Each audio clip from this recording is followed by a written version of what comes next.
Hello, Spectator and Observer here with an overview and comparison of two fight sticks, the Nacon Daija and Hori Real Arcade Pro Vewlix.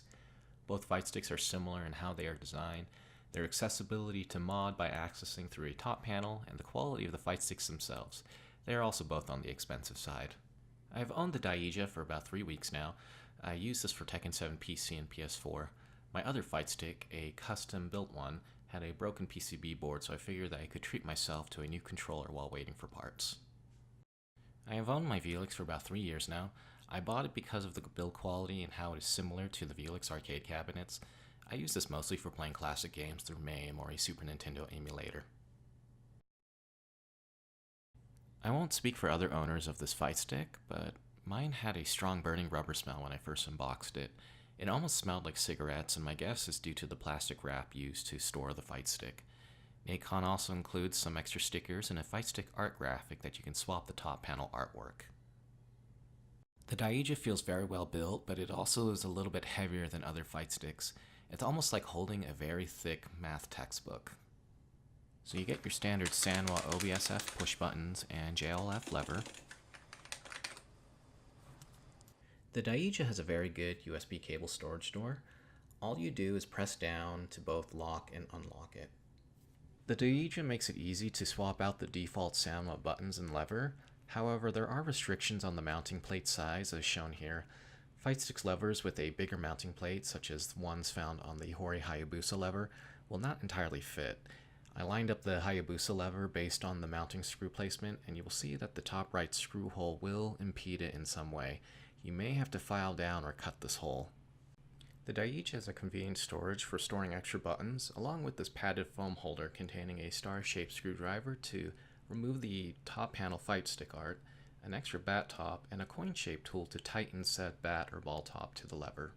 So opening the Daija is fairly straightforward. You press these two red buttons on the side, pops open like that.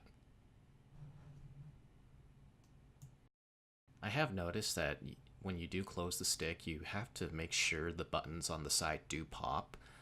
Sometimes if you just close it, it's not entirely flush, so make sure it is entirely locking on the way down.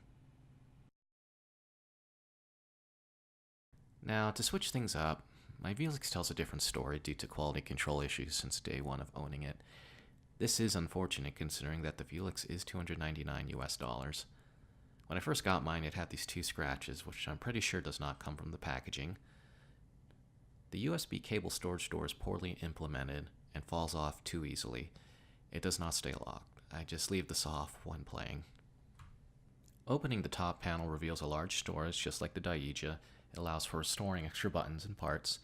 The hex nuts that lock the top panel sometimes fall off and rattle around despite being tightened. They get lodged somewhere in the fight stick and you have to shake the controller to get them out. Another issue I have is how the top panel is not entirely aligned with the side panels. The Vewlix needs to be closed carefully as it is not entirely flush with the side panel. You will see some abrasions on the side panel from closing too quickly. Despite the quality control issues that I have with my Hori Vewlix, it is still my favorite controller when playing classic games.